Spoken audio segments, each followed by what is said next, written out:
The Big 12 really going to crash and burn?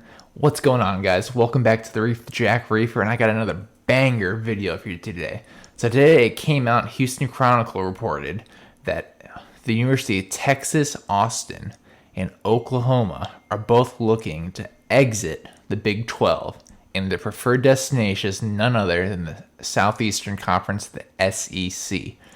Now, this happens to be a interesting time for this leak to be taking place as the SEC Media Week is underway. So obviously, as soon as this leak came out, media members started asking coaches about it, and this little small guy, some SEC coaches, Jeff Fisher, was like, well, be careful what you wish for. And then good old Nick was like, bring him on. So that was just something that I found really interesting, but the thought that Texas and Oklahoma don't think they can succeed in the Big 12 is very interesting to me because Oklahoma's been running the table in the Big 12. Why wouldn't they want to stay? Money. Oklahoma probably thinks they can make more money in the SEC than they can in the Big 12. That's probably why they're doing it. Now, why is Texas doing it? They have their own Longhorns network, very high-earning university. Ego. As if there's one thing that Texas football fans have, they are very fat in the cheek, we'll say. Very, very high expectations and very confident about their Dallas Cowboys, and very high expectations and very confident about their Texas Longhorns. Now, Texas hasn't been relevant since Vince Young. And before Vince Young, it's been a while since they've been really a relevant blue blood program. So I don't think they're going to go in and dominate like they think they are. I think they're having flashbacks to 2019 when they were playing LSU and they pushed possibly the greatest LSU football team of all time into overtime, or close to overtime, and it was a pretty close ball game. Actually, I don't think they went to overtime, but it was a pretty close ball game. They're probably thinking like, oh, we can go in the SEC and we can do that. No, you can't. That's not how it works, my man. Now, what does this do to the Big 12? Well, I think it makes the Big 12 conference kind of just self-implode. They fall apart completely. You take the two biggest players in that conference, take them out. It's going to fall apart. West Virginia is going to be like, oh, why are we sticking around in this conference? Same with even Iowa State may have second thoughts about it, and Iowa State may try and get, I don't know, Big Ten maybe? And then I don't know who they bring in to replace Oklahoma and Texas if this does happen, but obviously the Big 12 commissioners in full scramble mode right now trying to preserve his conference. Now, if they go into the SEC conference, I see the SEC conference realigning it, the East and West. So, interestingly enough, two big changes. I think they would move Alabama and Georgia both into the eastern side of the conference, and you'd have Texas A&M, Oklahoma, University of Texas, and LSU all on the western side. Oh, and Florida would be in the east. Now, that would be a really interesting realignment as it would make the East significantly stronger with Georgia, Alabama, and Florida. And honestly, it'd probably be Oklahoma's to lose. Now, granted, there'd be some schedule realigning they'd play around with to get this to work out, but we'll see. Another big implication that this would have is I think we'd be seeing the rise of the AAC, the American Athletic Conference. Their big three players, UCF.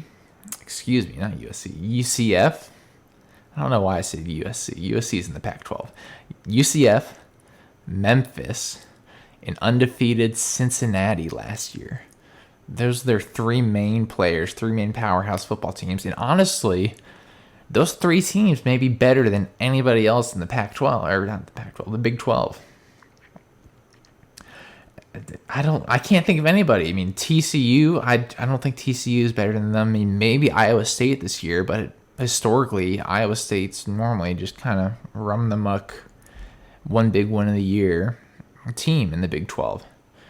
Now, Baylor's had some up and downs, some real program turbulence with some allegations and misconduct and overvision by the athletic department there. I'm not going to get into that. But Baylor could get back into prominence. We'll see how that goes.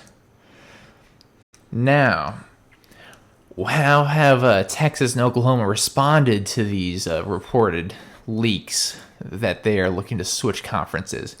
Well, Oklahoma came out with an official statement, and I quote, "The college athletic landscape is shifting constantly. We don't address every anonymous rumor."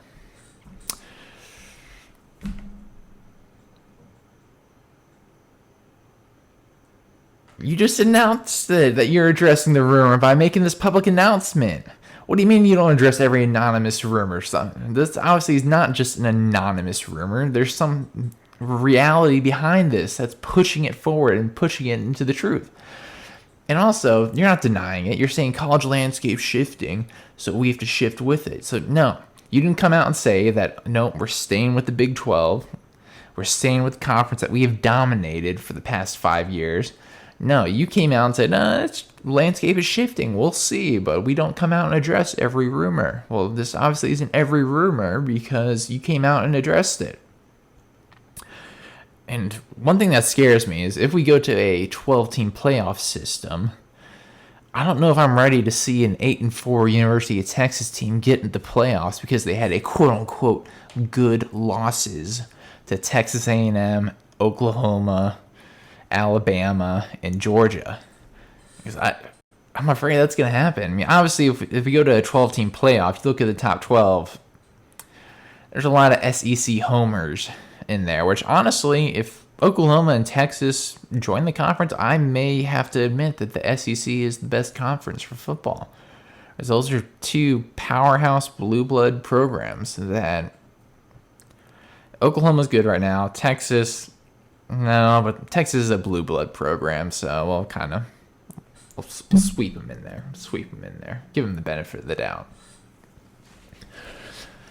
But I just think that this could have a lot of playoff implications, too, in terms of the conference, how people view the conference and the strength of the conference.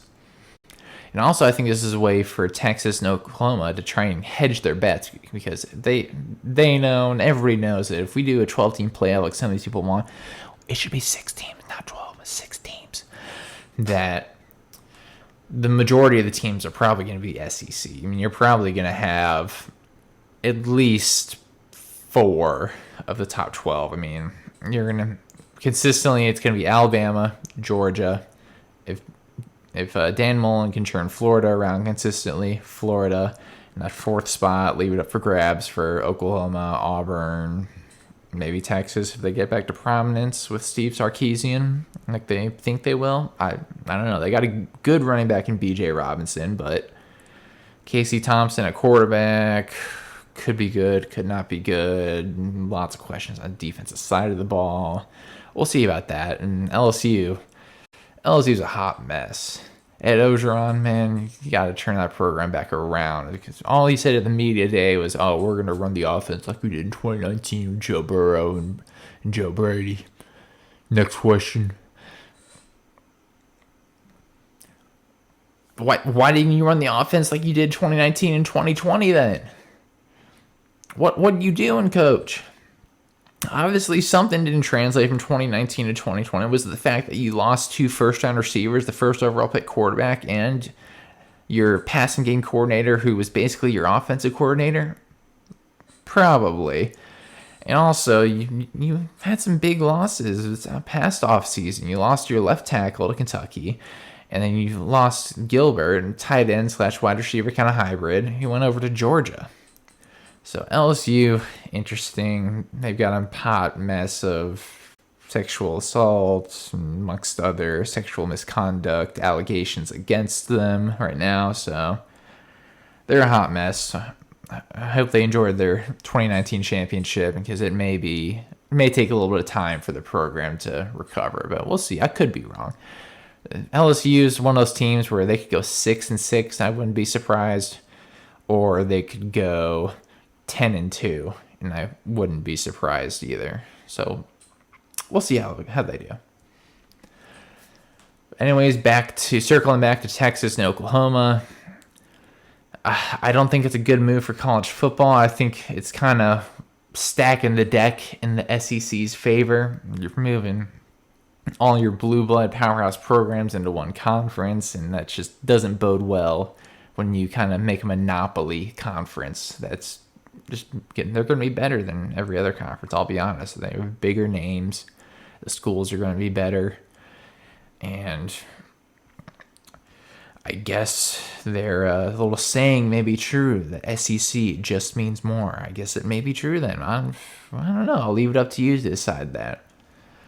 But anyways, personally, I think Oklahoma and Texas, Big 12 commish, you got to find a way to keep them in the Big 12, keep your conference together.